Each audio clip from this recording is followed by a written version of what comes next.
Bonjour à tous et bienvenue dans notre compte-rendu matinal. Alors, cette fin de semaine va-t-elle être un peu plus calme que le restant de la semaine où nous avons vécu, c'est le moins que l'on puisse dire, sous l'ère trumpienne. Pourquoi?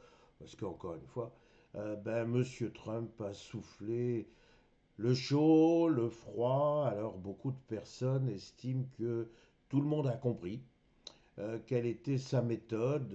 Bon, on tape très très fort, on menace et puis on discute et puis finalement on lâche du lest. Mais en réalité, quand on a lâché du lest, il est resté quelque chose.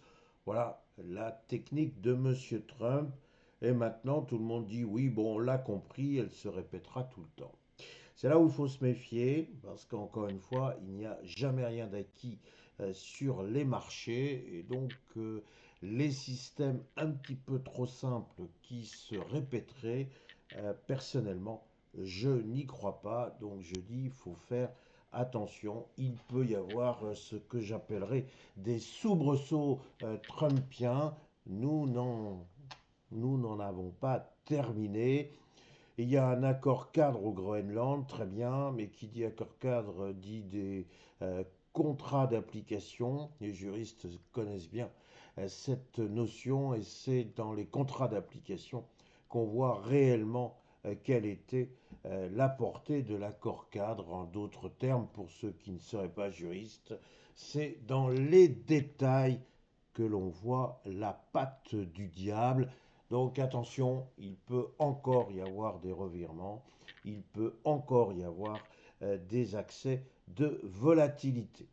Alors une fois que j'ai dit ça, on va pouvoir regarder quand même comment évoluent nos marchés et notamment sur un plan purement graphique. Alors le CAC 40, j'ai titré Beau Gruyère. Alors direz-vous, mais pourquoi Beau Gruyère? Eh bien tout simplement parce qu'encore une fois, l'on sait que toutes ces petites bougies qui représentent une séance, eh bien, il faut qu'elles s'imbriquent. Voilà, comme ça, les opérateurs sont contents. Non seulement ils sont contents, mais surtout, ils cherchent à voir s'il n'y a pas, avec le comblement, des objectifs. Alors, souvent, lorsqu'il y a un gap, un fameux trou de cotation, c'est parce qu'il y a un événement qui n'était pas prévu, qui ne s'inscrivait pas dans un cadre graphique. Et donc, inutile d'insister, mais avec M.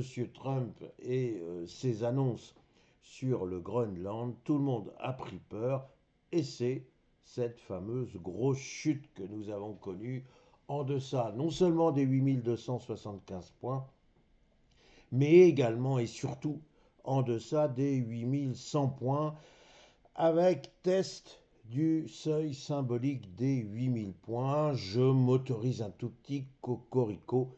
Je m'étais demandé si le fameux couteau qui tombe n'allait pas s'arrêter sur le sol des 8000 points. Donc voilà, effectivement, c'est au-dessus des 8000 points qu'il y a eu une véritable réaction des acheteurs. Alors hier, le CAC 40, il s'est repris, j'allais dire, bruyamment, avec une hausse de 0,99%. Pourquoi?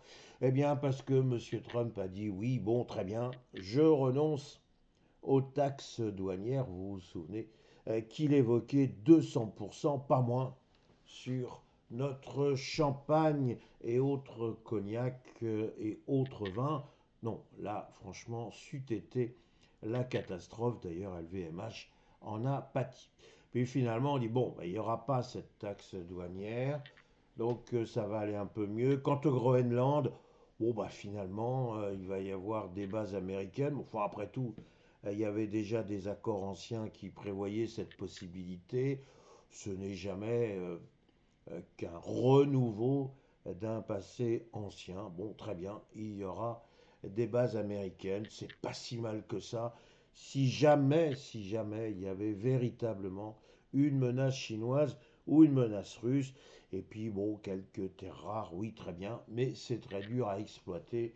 Donc tout ça n'est pas du tout d'un avenir immédiat. Donc on se réjouit de ce que le bruit des bottes finalement soit estompé par cette neige environnante, et donc dans la neige ça claque un peu moins et c'est sans doute tant mieux.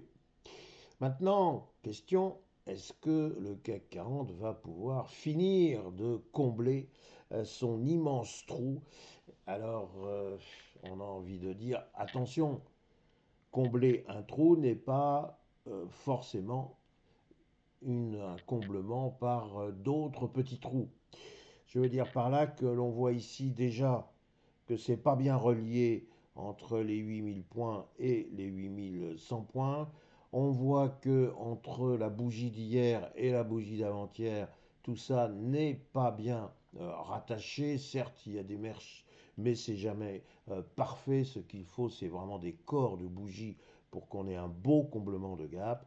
Alors bien sûr, le CAC 40 peut continuer de remonter vers 8275 points, mais tout ça est fragile, et encore une fois, c'est fragile tant qu'on ne sera pas revenu dans la zone des 8000 points. Alors me direz-vous, c'est qu'une approche purement graphique, mais enfin, il vaut mieux en tenir compte de sorte que l'on ne soit pas déçu.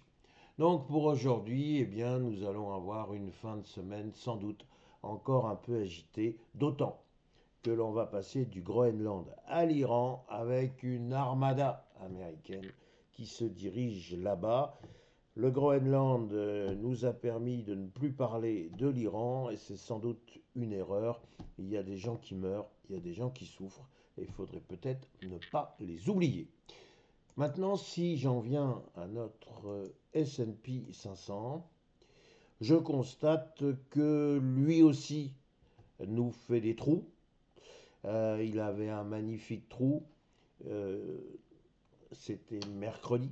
Non, pardon, c'était mardi quand il s'est réveillé après son long week-end. Donc mercredi, tout allait déjà mieux parce que eh bien, Monsieur Trump, finalement, en toute fin de journée, rassurait tout le monde en disant oui, on a trouvé un accord fantastique, extraordinaire, avec des gens formidables sur le Groenland. En gros, il n'y aura pas d'intervention militaire. Voilà le ouf de soulagement. J'ai dit hier que je me posais la question de savoir si en réalité M. Trump ne respectait non pas une personne, mais un indice, et que c'était sa seule et véritable boussole, à savoir le S&P 500. Alors, bravo M. Trump, vous avez réussi à rassurer le S&P 500 et hier nous avons eu une hausse de 0,55%. J'ai envie de dire bravo d'ailleurs. On peut venir dire que le gap provoqué par vos annonces mardi matin est en grande partie comblé, mais je reviens à ce que je disais sur le CAC 40, tout ceci n'est pas parfait dans la mesure où ce ne sont pas les corps des bougies qui viennent combler les gaps. Alors il est clair qu'on serait totalement rassuré si on allait au-delà des 6945 points. J'allais dire pour l'instant, si on voulait continuer un travail d'épuration, si je puis dire, de réparation des insultes graphiques et techniques, eh bien ce ne serait pas forcément une mauvaise chose de revenir dans la zone des 6850 points avant de repartir. Mais bon, encore une fois, le marché ne suit pas forcément à la lettre ce que les analystes aimeraient bien voir. Donc regardons si effectivement tout le monde se calme et si effectivement on peut beaucoup plus sereinement remonter. J'en terminerai en disant que si M. Trump s'assoit quelque part, arrête de s'agiter, eh bien on va retrouver notre saison des résultats. Et attention, il y a des résultats qui ne sont pas terribles. Je pense notamment à Intel. Donc il peut y avoir maintenant du rififi, mais cette fois côté résultat. Il faut tenir compte de tout ceci. Sur ce, il me reste à vous souhaiter une excellente séance, un excellent week-end qui vous permettra de vous reposer de toutes ces émotions et ce qui nous permettra de nous retrouver tous avec un immense plaisir lundi prochain. Merci.